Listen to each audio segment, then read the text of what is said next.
Bonjour, que Dieu les bénisse, cette fois j'y apporté cette vidéo, espère que vous aimez. Les 6 symptômes les plus cachés d'Helicobacter pylori. Helicobacter pylori infecte généralement l'estomac de la personne pendant l'enfance. Habituellement, les infections causées par cette souche ne causent pas de symptômes, mais pour la détecter, cette infection peut conduire à des maladies, y compris des ulcères peptiques et un état inflammatoire dans l'estomac connu sous le nom de gastrite. Il existe également d'autres types de réactions et de conditions de santé qui peuvent indiquer la présence d'Helicobacter pylori dans notre corps, faites attention à ce qui suit. L'infection par Helicobacter pylori est un signe que certains aliments contaminés par cette bactérie ont été consommés, soit crus, soit cuits, car ils sont assez résistants pour résister à la cuisson. Le plus surprenant de tous, on a découvert que plus de la moitié de la population mondiale possède cette bactérie, même si elle ne se manifeste pas toujours directement dans le corps. Son principal avantage en tant que bactérie est qu'il est capable de vivre dans le flux gastrique malgré son acidité extrême, sans inconvénient et pendant une grande quantité de temps. Helicobacter pylori est, de tous les micro-organismes qui habitent le corps humain, celui qui a la plus forte incidence ou l'enregistrement le plus élevé, car il est présent dans toutes les parties du monde, chez les personnes des deux sexes et de tous les âges.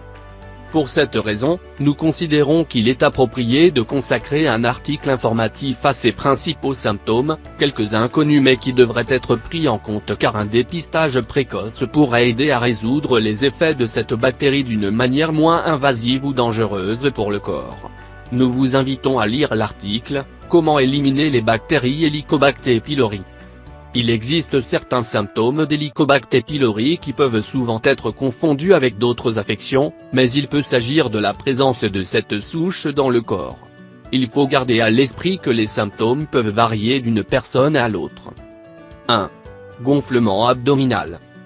Bien que toutes les personnes atteintes d'Helicobacter pylori dans leur corps présentent des symptômes, on sait que leur principal reflet est l'inflammation abdominale, dans certains cas d'une manière surprenante. C'est l'un des symptômes les plus inconfortables, car l'inflammation est généralement accompagnée de gaz intestinaux et de flatulences. Il est nécessaire d'être clair qu'Helicobacter pylori, Candida et autres parasites peuvent également provoquer un gonflement abdominal. Il est donc important de détecter la cause et de savoir quel traitement est recommandé. Heureusement, il existe des tests sur les excréments qui peuvent vous aider à découvrir les types de bugs déposés dans le tube digestif. Ces tests sont très pratiques et peuvent vous épargner des quantités incalculables de temps et d'argent pour obtenir la cause de vos symptômes. Ils détectent la présence de H. pylori, de parasites et de Candida. Vous pouvez en apprendre plus sur le test de Candida à la maison. Ils vous disent si vous digérez correctement les aliments et si vous avez une intolérance au gluten. Ils fournissent même des informations sur votre résistance immunitaire, entre autres causes. 2. Faiblesse. Helicobacter pylori peut causer une faiblesse générale dans le corps, malgré une bonne nutrition.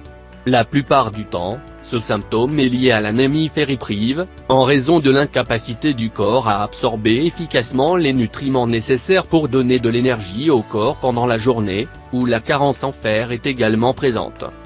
Helicobacter pylori est une bactérie gram-négative, un agent étiologique de l'infection chronique la plus fréquente chez l'homme.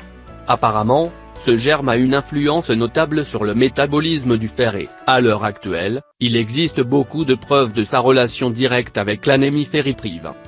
3. Perte de poids. L'indicateur visuel le plus notable de la présence de bactéries Helicobacter pylori chez une personne peut être une perte de poids inexpliquée. Si, pour une raison quelconque, vous commencez à perdre du poids rapidement et vous n'avez pas un causal très clair, il est important de consulter immédiatement le médecin, car cela pourrait être un symptôme de la maladie, bien qu'il existe de nombreuses causes qui peuvent entraîner une perte de poids et que sont égaux ou plus préjudiciables à la santé du patient. Parce qu'Helicobacter pylori affecte les niveaux d'acide, qui, à leur tour, affectent la digestion des graisses et surtout des protéines, la perte de poids peut être présente. Le problème est que cette perte de poids est due à la perte de masse musculaire, ce qui est dangereux pour perdre du poids. D'autre part, il est également possible de présenter la difficulté à perdre du poids, bien qu'il semble ironique avec le symptôme précédent. La raison en est qu'une hormone appelée cortisol se produit lorsque votre corps est stressé. Le cortisol est connu pour provoquer une perte de poids ou un gain de poids, selon la personne. Cela peut favoriser le gain de poids dans la zone de l'estomac et, en même temps, peut également provoquer une perte de masse musculaire. 4. Changement dans les selles. Un autre des indicateurs visuels pour savoir s'il existe ou n'est pas la présence d'Helicobacter pylori est le changement dans l'apparition des matières fécales, comme cela se produit habituellement lorsque la personne est saine. Les selles peuvent devenir plus sombres au fil du temps et apparaître avec le sang présent, c'est un indicateur de problème dans le système digestif, en raison de la présence de cette bactérie. Dans ce cas, il est fortement recommandé d'effectuer un test de sel. 5. Satiété facile à atteindre. En présence de la bactérie, les gens peuvent atteindre le niveau de satiété lorsqu'ils mangent très rapidement, parfois lorsqu'ils consomment de faibles quantités de nourriture, ce qui peut déclencher une malnutrition. La leptine est considérée comme un signal périphérique d'état d'énergie plutôt qu'un signal de satiété. L'appétit est régulé à la fois par un signal d'état d'énergie périphérique, comme la leptine, et par la satiété, hormone intestinale telle que la gréline, qui altère l'activité neuronale dans l'hypothalamus et influence ainsi l'alimentation et l'apport énergétique. 6. Sensation de brûlure. Effet d'ébullition lié à la présence d'Helicobacter pylori.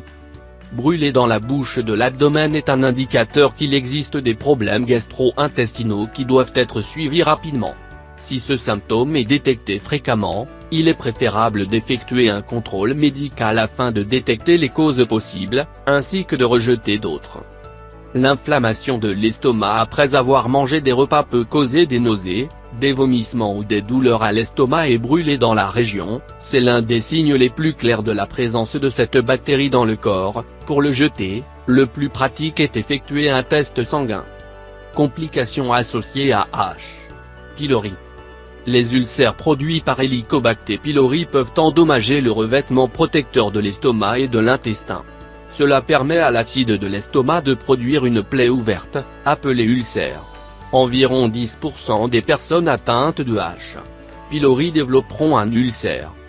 Inflammation de la muqueuse de l'estomac. L'infection par cette bactérie peut irriter l'estomac, provoquant une inflammation et une gastrite. Cancer de l'estomac. C'est peut-être la complication la plus grave, puisque l'infection par H. pylori est un facteur de risque important pour certains types de cancer de l'estomac. Merci d'avoir regardé la vidéo, ne pas oublier de souscrire, partager avec des amis et la famille, si vous se sont avérés importants. À la prochaine.